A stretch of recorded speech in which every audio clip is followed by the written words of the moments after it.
RCP Notícias. Já são 13 horas em Cabo Verde. Boa tarde. Vamos dar início ao Jornal da Tarde para esta quarta-feira. E abrir, vamos conhecer os títulos.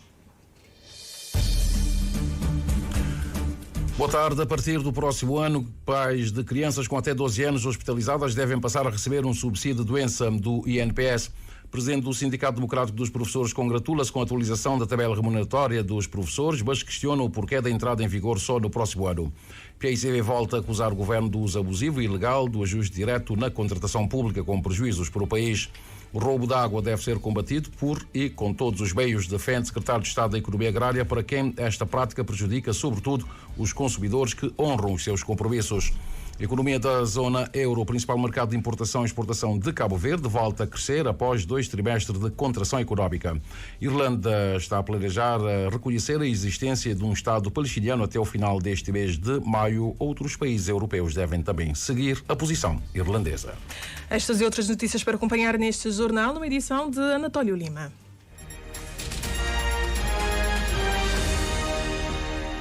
Estimado amigo ouvinte da Rádio de Cabo Verde, boa tarde. O Ministro da Família, Inclusão e Desenvolvimento Social, Fernando Elísio Freire, disse hoje que os pais de crianças com até 12 anos, crianças hospitalizadas, vão passar a beneficiar de subsídio de doença pago pelo INPS. A medida deve ser implementada já no próximo ano, conforme apurou a Joana Lopes. O governo vai criar uma prestação única para apoiar as famílias com as despesas escolares no início de cada ano letivo, anuncia o ministro Fernando Elísio Freire. Vamos, a nível da reforma da segurança social, a que estamos a empreender neste momento, criar uma prestação única para ajudar as famílias com as despesas escolares no início do ano escolar. Se as famílias mais vulneráveis temos eficácia, é necessário também criar condições para que as famílias possam ter uma ajuda do próprio sistema de segurança social no acesso à educação e, neste caso, no acesso a materiais escolares. E até agora, o subsídio de doença só é pago pelo INPS ao pai ou à mãe com filho hospitalizado se a criança tiver até 6 meses de idade. Mas o governo está a trabalhar uma lei que visa estender esse subsídio até aos 12 anos de idade. Isto é, até esta idade, quem precisar se ausentar do trabalho para acompanhar filho internado vai poder receber o subsídio da doença. Nós vamos aumentar a idade de 6 meses para 12 anos, para permitirmos que a família esteja ainda mais próxima dos seus filhos no momento que precisa de cuidados. Os pais estejam mais próximos dos filhos no momento que precisam de cuidados e a família esteja mais unida e mais concentrada em cuidar nesses momentos. E são medidas que fazem com que o núcleo central da família seja cada vez mais importante. Mas também a responsabilidade de cada família e a responsabilidade individual. E se cada um assumir a sua responsabilidade, teremos uma sociedade mais justa, mais homogénea, uma sociedade que esteja cada vez mais preparada para o desenvolvimento. O ministro da Família, Inclusão e Desenvolvimento Social garante que o governo está empenhado para que esta iniciativa legislativa entre em vigor o mais breve possível. É expectável então que a partir do próximo ano, crianças hospitalizadas com até 12 anos, os pais destas crianças poderão receber um subsídio de doença pago pelo INPS, a posição que foi aqui manifestada pelo Ministro da Família, Inclusão e Desenvolvimento Social, Fernando Elísio Freire. O roubo de água deve ser combatido por todos os meios. O aviso é do Secretário de Estado da Economia Agrária, Miguel Moura, para quem esta prática prejudica sobretudo os consumidores que honram os seus compromissos. A obtenção de água de forma ilícita é também nociva porque, explica Miguel Moura, pode provocar a contaminação do sistema, pondo em causa a própria saúde pública. Você está a proporcionar o ingresso de patogénicos no sistema de água, que depois vai afetar todo mundo. Nós vamos todos parar no hospital. Quem paga? Todos nós. O Sistema Nacional de Saúde pode entrar em colapso por causa de doenças que nós chamamos de doenças hídricas, que felizmente em Cabo Verde reduzimos e estamos próximo de extinção de algumas dessas doenças. Mas nós podemos voltar ao perigo de introduzirmos agora essas doenças por causa de roubos e furtos. E é exatamente para procurar as melhores formas de combater o roubo de água que a Agência Multissetorial da Economia, ARME, junta hoje, aqui na praia, várias entidades no exercício que a responsável desta entidade reguladora, Leonil dos Santos, vê como um juntar de esforços para a definição de um quadro legal que dê resposta a esta problemática. O papel do Ministério Público, da Polícia Judiciária, da Polícia Nacional, das entidades reguladoras, a ARME, ANAS no caso, das entidades gestoras, mas também o papel dos consumidores e de toda a população em geral. E um terceiro passo será o resultado daquilo que nós queremos, que é quais os próximos passos que nós deveremos adotar enquanto uma ação conjunta. Isto não é uma ação que deve ser apenas da entidade reguladora ou das entidades gestoras, mas tem que ser uma ação conjunta, porque a água é um bem essencial e que essa problemática vai nos atingir a todos. Estudos recentes efetuados pela empresa Águas de Santiago mostram que mais de 60% da água produzida não é faturada. Deste número, cerca de 50% resultam de roubos e fraudes, cenário que a ARME quer inverter com a definição de um quadro legal de combate ao roubo de água. O PAICV defende mais transparência na contratação pública e pede intervenção das autoridades competentes para repor a gestão apropriada dos recursos públicos em Cabo Verde. O secretário-geral do PAICV, Julião Varela, avançou que o governo tem feito uso abusivo e ilegal do ajuste direto da contratação pública, acarretando prejuízos incalculáveis para o país, conforme a Edneia Barros. Julião Varela acusa o governo de estar a agir na ilegalidade e intransparência, tendo em conta os resultados dos relatórios de auditorias à contratação pública entre agosto de 2023 e fevereiro de 2024, publicados pela ARAP, que, segundo diz, foi dominada pelo mecanismo de ajuste direto em todas as instituições do Estado. Da compilação feita com base nos relatórios acima referidos, constata-se que dos 581 procedimentos de contratação, 511 foi por ajuste direto. Apenas 30 foi por concurso público e 40 por concurso restrito. Isso significa dizer que 87,8% das contratações públicas, correspondente a 909 mil contos, realizado no espaço de 7 meses, foi por ajuste direto. Nos termos da lei, o ajuste direto deve ser exceção e não regra, mas, segundo Julião Varela, essa lei não está a ser observada pelo governo. O secretário-geral do PAICV afirma, por isso, que o governo está a violar os princípios de interesse público, concorrência, igualdade e proporcionalidade legalmente fixados. Este é claramente um governo de ajuste direto. Utilizou o ajuste direto em todas as privatizações, infelizmente mal sucedidas, como foram os casos da Eletra, a IB, entrega no mercado doméstico, portanto, da TACV, na privatização dos TACV, sem se esquecer de que, em relação aos transportes marítimos, o concurso público lançado na fase inicial terminou em ajuste direto.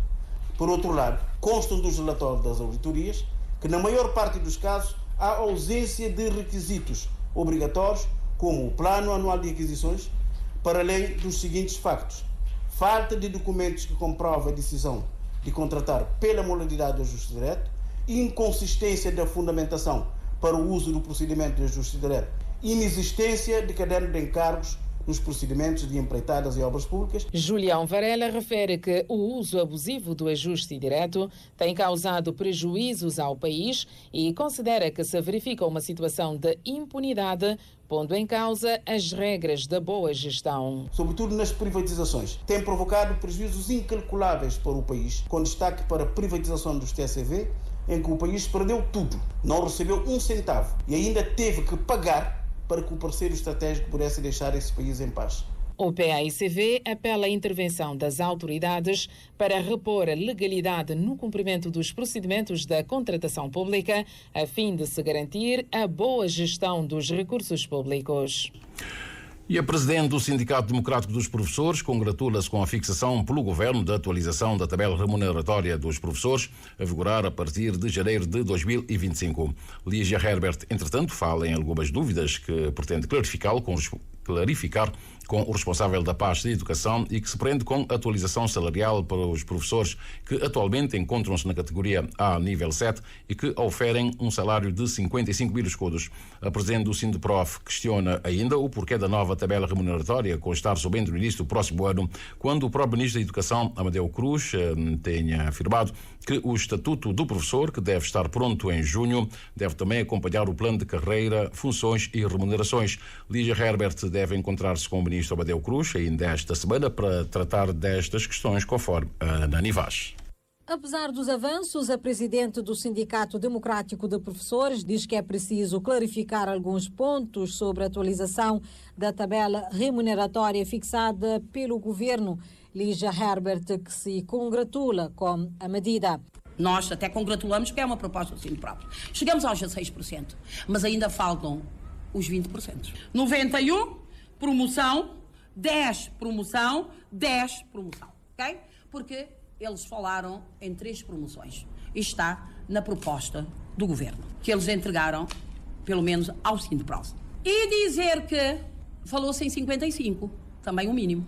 Mas ainda continuamos a ter professores de 1A, 1B, 1C. Professores de 1A que passaram para 5C, não é? Mas o professor de 7A já tem um salário de 55 e continua com o mínimo de 55? Ou deve-se ver o índice percentual para se fazer a subida? Se é 16% lá, 16% também para o 7A e para os restantes, porque a subida tem que ser igualitária. Outro senão, esclarece Lígia Herbert, é o fato da nova tabela entrar em vigor só em janeiro de 2025, quando a proposta do Ministro da Educação era a mesma vigorar com a publicação do Estatuto dos Professores, que deve ficar pronto em junho deste ano. Disseram que logo que o Estatuto estivesse pronto e o PCFR estivesse pronto, a tabela salarial acompanharia o Estatuto e o PCRF. O que é que nós constatamos? Neste momento, já se catapultou para janeiro. Se o Estatuto vai estar pronto em junho, que é o discurso da tutela, como é que somente em janeiro começa-se a ter o salário de 91? Questões que Lígia Herbert tenciona esclarecer com o Ministro da Educação, Amadeu Cruz, com quem está em contacto para o encontro amanhã à tarde e que diz ter sugerido a comparência dos demais sindicatos. De acordo com o comunicado do Governo de ontem à noite, do índice 100 da tabela remuneratória da classe docente para a carreira dos professores com licenciatura, fica fixado a partir da entrada em vigor do novo plano de carreiras, funções e remunerações em 91 mil escudos e o índice 100 da tabela remuneratória para os professores sem licenciatura passa para 55 mil escudos. E na entrevista com o ministro Amadeu Cruz concedeu na manhã de hoje à rádio de Cabo Verde, o mesmo disse que tem cumprido com tudo aquilo que tinham prometido, com todas as medidas e que o governo de Cabo Verde resolveu a generalidade das pendências da classe dos professores que afetavam as suas carreiras, bem como deu conta de que para tudo isso um grande esforço financeiro e orçamental será feito para que o governo possa então cumprir com aquilo que prometeu aos professores. As políticas ativas para o emprego do país têm sido eficazes e eficientes. A apreciação é da Juventude para a Democracia, feita pelo seu presidente hoje na cidade do Mindelo, em reação aos dados divulgados na passada semana pelo Instituto Nacional de Estatísticas. Vander Gomes assinala com particular satisfação a diminuição da taxa de desemprego jovem, conforme a Patrícia Martins. Para o presidente da JPD, os jovens estão hoje melhores capacitados para servir o mercado de trabalho, fruto das medidas eficientes implementadas pelo governo. Em 2016, o desemprego estava em níveis preocupantes, sobretudo o desemprego jovem. Além disso, o número de jovens que nem estudavam nem trabalhavam era elevado. O governo, liderado por Ulisses Correia e Silva, tem implementado medidas políticas que têm demonstrado eficazes para combater o desemprego. As várias ações de formação profissional implementadas pelo IFP, Escola de Hotelaria e Turismo, CERMI, Escola do Mar e outras instituições têm capacitado os nossos jovens para o mercado de trabalho. Hoje, temos jovens mais bem capacitados que têm servido o mercado de trabalho. Situação confirmada pelos dados divulgados pelo INE e que, aponta Vander Gomes, são motivo para celebração. Celebramos a diminuição do desemprego de 11% para 10,3%. Estes números são bastante animadores e confirmam que estamos cada vez mais perto de cumprir o compromisso estabelecido com os cabo-verdianos de reduzir a taxa de desemprego para um dígito. Celebramos também a diminuição do subemprego, que são aqueles informais, mal pagos e sem garantias.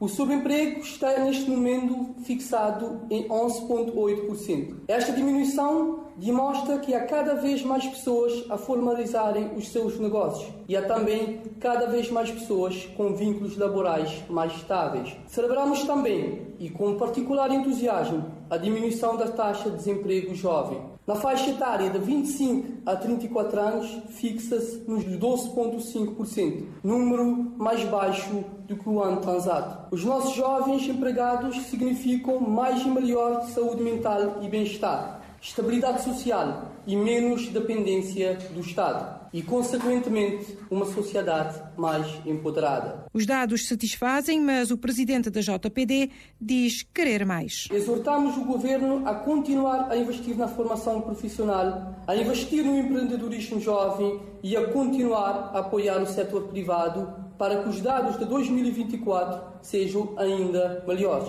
Queremos mais jovens empregados e a constituírem família. Enquanto houver um jovem desempregado, o governo deve continuar a trabalhar incansavelmente para criar oportunidades para que esse jovem tenha o seu rendimento e contribua para o desenvolvimento do país. Igualmente, exortamos os jovens cabo-verdianos a serem inconformistas, empreendedores e aproveitarem as oportunidades que o país lhes oferece. Vander Gomes, presidente da Juventude para a Democracia, reagindo aos dados divulgados na semana passada pelo Instituto Nacional de Estatísticas.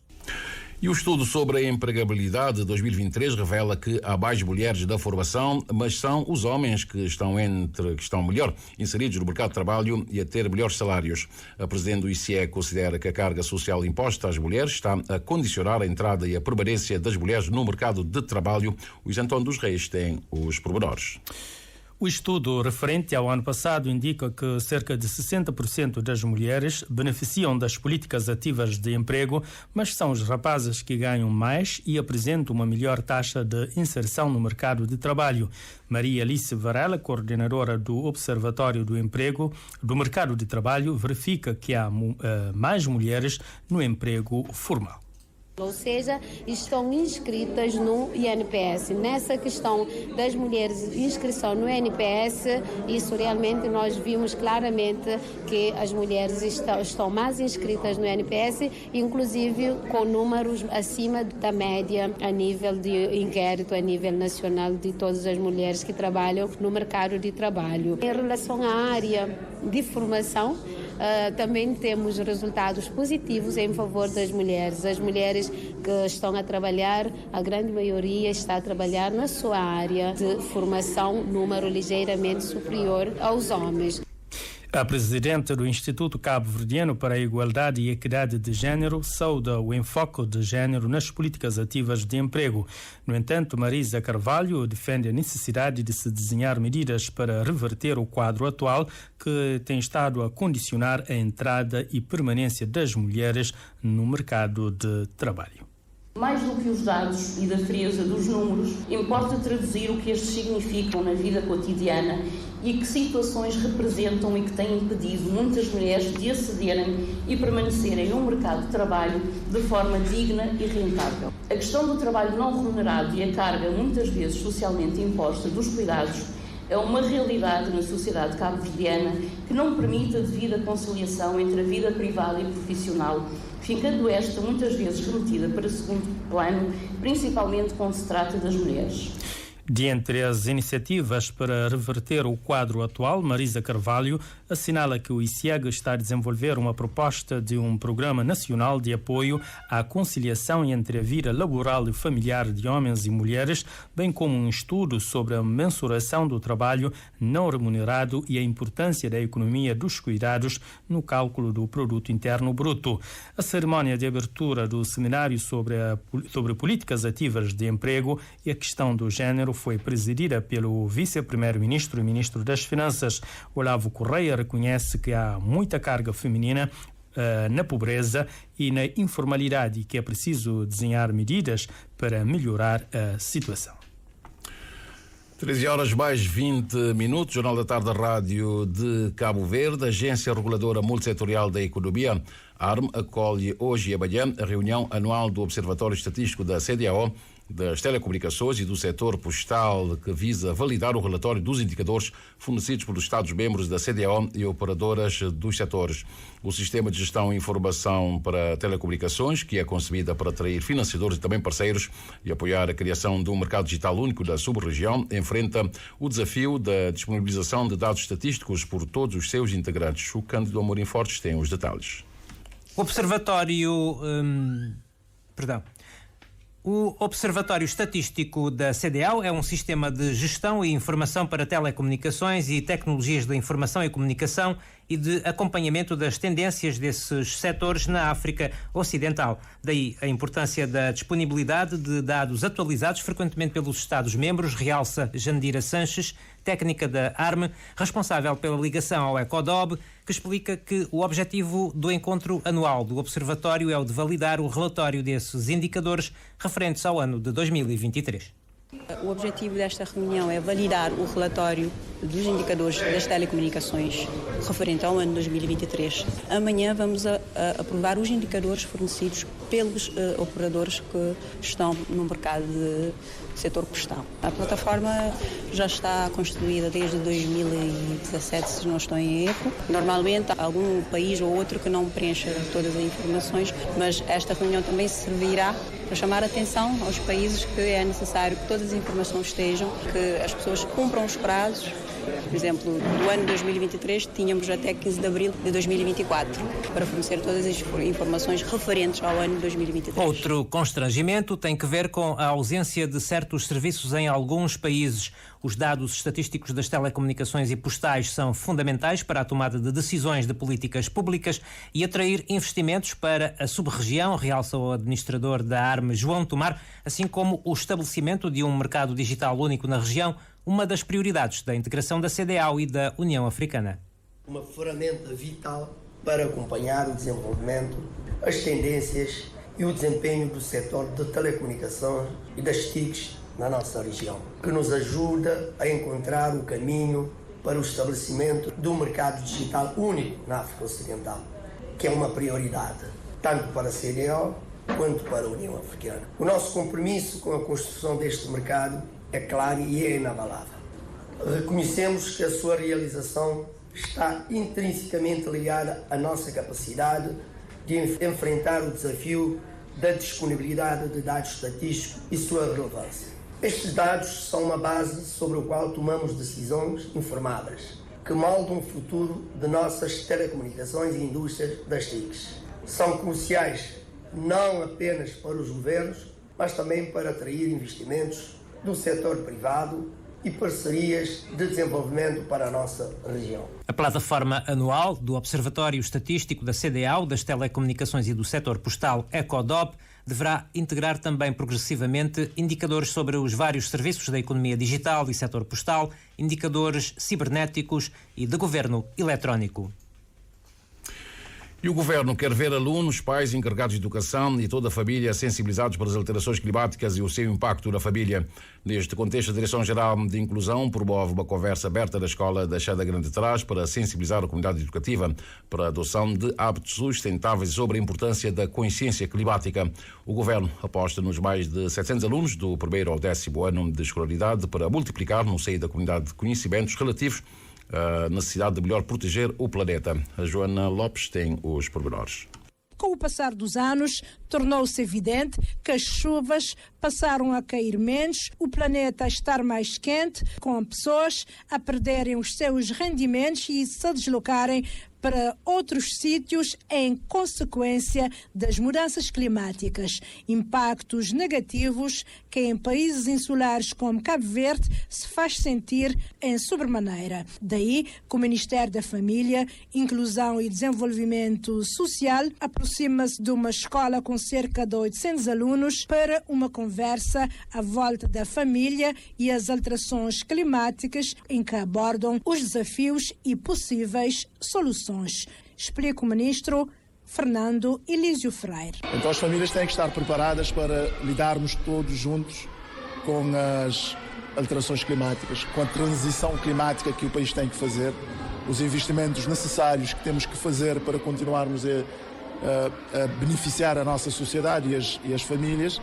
E creio que não poderia haver um tema mais atual para debatermos com as famílias o futuro da nossa sociedade e do mundo e o futuro da própria família. E creio que a comunidade da Chada Grande Trás é uma comunidade com uma comunidade com associações muito interventivas, com uma escola também muito interventiva, e creio que a melhor forma de difundirmos esses valores são através das crianças que estão no ensino básico, e por isso a escolha dessa escola e dessa comunidade. Uma atividade bem acolhida pela representante da escola do ensino básico obrigatório de Achada Grande Frente, Veríssima Mascarenhas. Sempre no início do ano letivo, mesmo orientações do Ministério também que as temáticas para trabalhar na Semana Cívica, alterações climáticas. Então, não é um assunto, digamos, tabu aqui na escola, é um assunto que é pensado, está falado, e hoje, se calhar, é também ser visto para aqueles alunos ali de uma forma diferente, mas o problema de alterações climáticas é que é um problema que está distante de nós, mas está ali. O que acontece lá tem impacto cá dentro e na nossa vida. Então, no fundo, despertar-se para aquele sentido de responsabilidade que nós não deve tempo com o nosso meio ambiente. E Cabo Verde já não sabe, mas sendo um país insular, o impacto ainda é maior. Uma conversa aberta que contou com a presença da representante da FAO em Cabo Verde, da presidente do ICA e da secretária de Estado de Inclusão Social. E o presidente da Assembleia Nacional, Austelino Correia, iniciou uma visita ao Senegal, onde encontra-se com o seu homólogo e será recebido também pelo presidente da República, Bassirou Faye. A estadia de 4 dias visa reforçar os laços de amizade e cooperação entre os parlamentos dos dois países e inteirar-se da integração da comunidade cabo-verdiana residente daquele país. Os líderes das bancadas do MPD e do PICV e uma representante da UCID também integram a delegação, conforme a Ariana Miranda. O presidente da Assembleia Nacional, Austelino Correia, e a sua delegação chegaram à República do Senegal nesta manhã e foram recebidos pelo seu homólogo Amadou Mani Diop no Grand Portrait. O mais alto representante do Parlamento cabo-verdiano afirmou que a visita visa reforçar os laços de amizade e cooperação entre os parlamentos dos dois países e pôr em dia os protocolos assinados no ano passado. Nós teremos, em primeiro lugar, hoje uma visita de cortesia à Sua Excelência, Sr. Presidente da República, para apresentar os cumprimentos, felicitar pela eleição e também mostrar toda a abertura do Parlamento cabo-verdiano em cooperar com o Parlamento do Senegal. Como sabe, hoje em dia está em voga a diplomacia parlamentar e também é um complemento à forma tradicional de cooperação exercida pelos nossos governos. Vamos ter amanhã o encontro alargado entre as duas delegações. Durante esse encontro, vamos passar em revista o protocolo de cooperação assinado em julho do ano passado, à margem da visita de Sua Excelência, o Sr. Presidente da Assembleia Nacional do Senegal a Cabo Verde. Portanto, é um protocolo que temos vindo a trabalhar, mas é preciso aprofundar mais, é preciso acelerar o passo. Austelino Correia pretende ainda visitar a expressiva comunidade cabo-verdiana residente neste país vizinho, que tem sido um importante elo entre os dois Estados, e auscultar as suas preocupações. Nós temos uma grande comunidade aqui no Senegal de maneira que quando venho cá, qualquer político cabo-verdiano, quando sai do país, tem que ter essa preocupação de contactar a sua comunidade para ver como é que está, ao escutar as pessoas e dar alguns esclarecimentos que são importantes e animar as pessoas, motivar as pessoas para que possam ficar mais ligados ao país e para que também se integrem cada vez mais no país existente. E nestes 4 dias de visita à República do Senegal, o presidente da Assembleia Nacional, Austelino Correia, vai estar acompanhado do seu homólogo senegalês, Amadou Mani Diop, e na agenda estão programadas diversas atividades. Ainda nesta tarde, o presidente da Assembleia Nacional deverá ser recebido pelo presidente da República do Senegal, Bassirou Faye, e para amanhã decorrerá um tete-a-tete entre os presidentes dos parlamentos dos 2 estados. Também estão programadas visitas ao Museu das Civilizações Negras e ao Monumento da Renascença, bem como um encontro com a comunidade cabo-verdiana residente neste país vizinho. Na delegação estão também deputados nacionais do PSV, MPD e da UCID. 13 horas mais 30 minutos. 6 migrantes que sobreviveram e foram resgatados por um petroleiro que cruzava os mares de Cabo Verde a caminho do Brasil e os deixou em São Vicente estão hospitalizados no Hospital Batista de Sousa. Um dos membros da travessia acabou por perder a vida. O Orlando Liba contactou a direção do Hospital Batista de Sousa e traz-nos aqui as últimas informações relacionadas com mais este caso de migrantes que, a bordo de uma piroga, pretendiam alcançar as Ilhas Canárias, mas foram depois resgatados por um petroleiro que viajava para o Brasil, que os deixou em São Vicente. Vamos então ter mais pormenores, mais informações atualizadas com Orlando Liba sobre mais este caso. Entre os migrantes que chegaram ontem a São Vicente, há 2 com paludismo. A informação avançada à Rádio de Cabo Verde em instantes pelo delegado de saúde de São Vicente a fazer a atualização do estado de saúde, precisamente, dos migrantes. A maioria deles estava no estado de desidratação grave, porque já tinha vários dias que tinha saído de Mali, para encontrar na piroga, até que dia que foi resgatado para navio. Então, a partir daí, nós tive mais ou menos 4 horas de fazer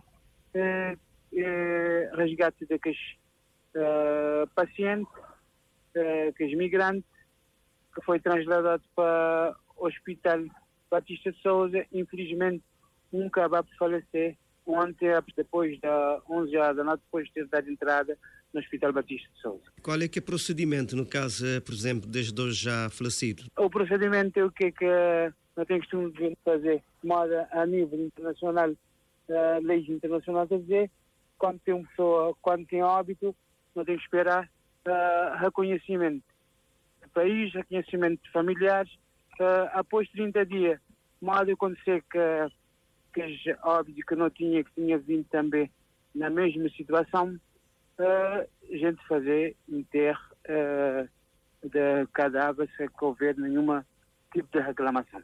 Da parte de familiares, certo? Da parte de familiares ou mesmo do país, da residência, da nacionalidade. E nesse momento, qual é que é o estado de saúde daqueles outros migrantes? Nesse momento, o estado de saúde é bastante conservado, porque ainda tem uns que manter desidratados, porque foi muitos dias, mas também, ademais disso, para encontrar 2 casos de paludismo positivo, onde é que no Hospital Batista de Sousa, tudo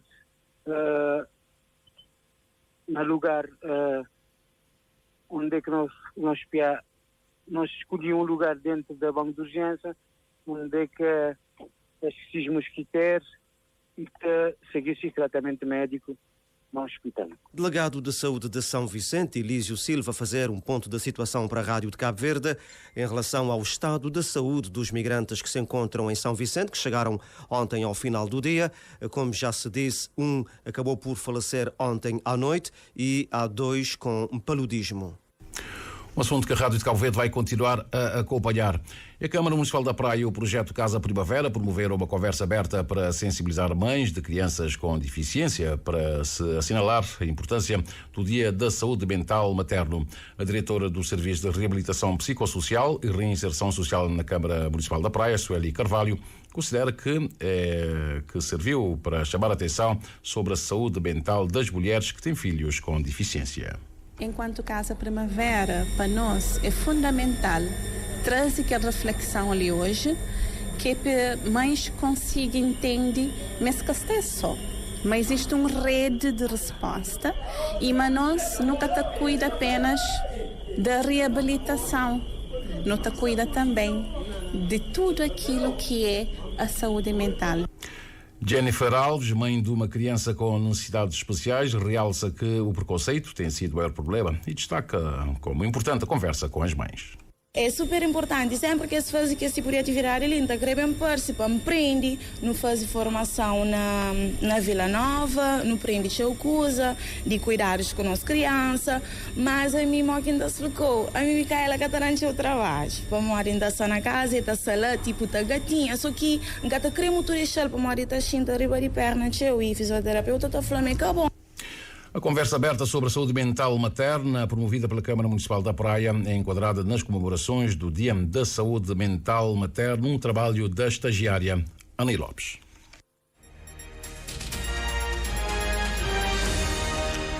Já temos 13 horas mais 35 minutos. A economia da zona euro, principal mercado de importação e também de exportação de Cabo Verde, volta a crescer 0,3% no primeiro trimestre face aos 3 meses anteriores, confirmou hoje o Eurostat. A economia voltou a crescer em cadeia após 2 trimestres de contração. Portugal, principal mercado de importação de Cabo Verde, registrou o 7º maior crescimento em termos homólogos e a 4ª maior em cadeia.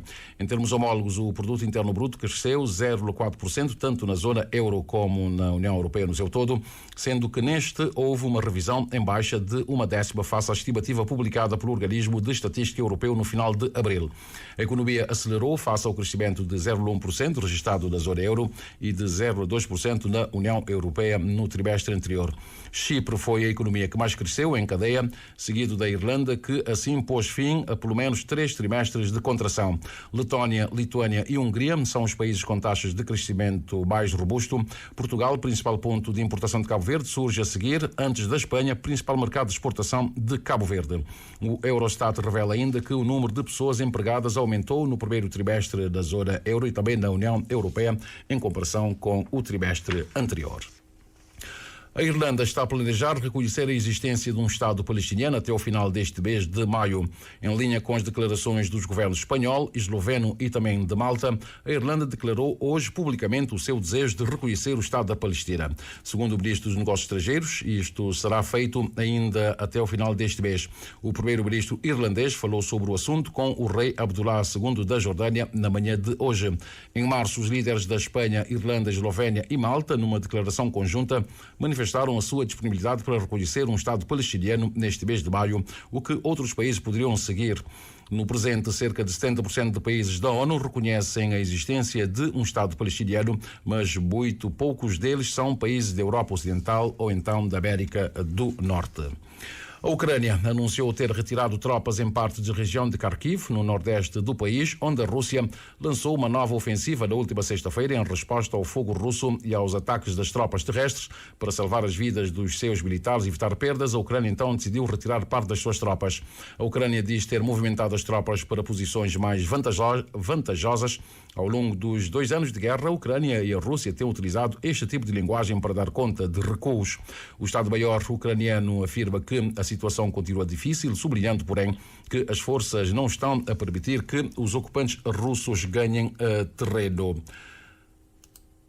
O presidente ucraniano Volodymyr Zelensky referiu na passada terça-feira, ontem, portanto, que nesta altura os pontos mais frágeis do mapa de guerra são as regiões de Kharkiv e também Donetsk. O presidente da Ucrânia cancelou na noite de ontem viagem que tinha previsto fazer no final de semana a Portugal e Espanha. A decisão deve-se às dificuldades que a Ucrânia enfrenta no campo de batalha, especialmente no nordeste do país. Já temos 13 horas mais 38 minutos para informar o amigo ouvinte, caso esteja à espera de alguém que partiu de São Vicente a bordo da aeronave da TAP que vai para Lisboa, que O aparelho deve aterrar na capital portuguesa quando forem 6 horas mais 23 minutos. Da praia partiu também um aparelho da SATA, vai para Ponta Delgada, com a chegada prevista às 4 horas e 38 minutos. De resto, temos voos. Temos um outro voo interno que é da TACV, um voo que parte da Boa Vista e vem aqui para a praia. De resto, são aeronaves que estão a fazer travessia do corredor atlântico da Europa para a América do Sul e também no percurso inverso. Pela via marítima temos neste momento um fraco movimento, apenas o Dom Tututa, que é o ferry que está a navegar, está no extremo oriental de São Nicolau e vai em direção ao Porto Grande em São Vicente. É expectável que dentro de sensivelmente 4 horas o Dom Tututa esteja no Porto Grande em São Vicente. E por falar em Porto e mar, falemos agora do movimento das marés, bem como o que nos dizem as tabelas solares em relação aos melhores momentos para pesca, para além de outras informações. Para hoje, quarta-feira, 15 de maio, o sol despontou às 6 horas 5 minutos e 33 segundos e o pôr do sol será às 18 horas 55 minutos mais 12 segundos. A lua, que entra na fase quarto crescente, começou o dia visível no céu, mas o ocaso lunar aconteceu às 0 horas 57 minutos pelo oeste, mas a lua voltou a sair pelo leste às 12 horas e 40 minutos. A primeira baixa-mar do dia aconteceu às 5 horas e 17 minutos e a seguinte será às 18 horas e 50. A única pré-mar do dia aconteceu há instantes, às 12 horas e 15 minutos, o que quer dizer que hoje teremos praticamente o dia todo com maré baixa. Os dados apontam que hoje pode ser um bom dia para pescar, sendo o melhor momento das 18 horas e 7 minutos até às 27 minutos. Para amanhã, quinta-feira, a primeira baixa-mar será às 6 horas e 37 minutos e a seguinte às 20 horas e 6 minutos. E a primeira pré-mar do dia será à 1h10 e a seguinte às 13h27. Em relação à pesca, amanhã, quinta-feira, poderá ser um bom dia, sendo os melhores momentos das 6 horas e 31 minutos até às 8h31 e das 18 horas e 48 minutos até às 20 horas e 48 minutos. Praticamente no final de linha deste jornal, mas antes de recapitularmos os títulos dos principais assuntos abordados, chega-nos a informação de que o primeiro-ministro da Eslovénia foi baleado, o atirador já foi detido, o governante foi baleado após uma reunião do governo. O primeiro-ministro eslovaco Robert Fico foi baleado esta quarta-feira na cidade de Randolova, no centro do país, e em frente a um centro cultural comunitário onde decorreu uma reunião do Conselho de Ministros. O atirador foi, entretanto, detido e o governante transportado por hospital. Para já, as autoridades não avançam qualquer razão para o ataque. Segundo a BBC, os jornalistas presentes no local ouviram vários tiros. Em reação ao tiroteio, o presidente da Eslováquia, Zuzana Kaputova, disse estar chocada com o ataque brutal e impiedoso contra o primeiro-ministro da Eslováquia e não Eslováquia, e desejou-lhe força para recuperar. Portanto, o primeiro-ministro da Eslováquia a ser baleado e transportado para o hospital. O atirador já foi detido. Não temos mais pormenores, certamente que daqui para frente mais pormenores irão aparecer sobre este atentado contra o primeiro-ministro da Eslováquia. Agora sim, vamos repor os títulos dos principais assuntos que foram abordados.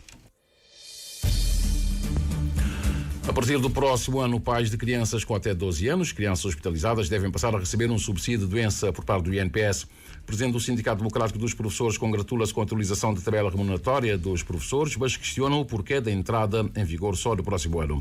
O PICV volta a acusar o governo do uso abusivo e ilegal do ajuste direto na contratação pública, com prejuízos para o país. O roubo de água deve ser combatido por e com todos os meios, defende o secretário de Estado da Economia Agrária, para quem esta prática prejudica sobretudo os consumidores que honram os seus compromissos. A economia da zona euro, o principal mercado de importação e exportação de Cabo Verde, volta a crescer após 2 trimestres de contração económica. A Irlanda está a planear reconhecer a existência de um Estado palestiniano até o final deste mês. Outros países europeus também devem seguir a posição irlandesa. Anatólio Lima na edição e apresentação deste Jornal da Tarde. Aqui na técnica Mira Cardoso, no apoio à realização esteve a Jamila Carvalho. Os títulos às 14 com a Nani Vaz. Mais informações em www.rtc.cv e na aplicação RTC Mobile. RCV, o rigor da notícia e o melhor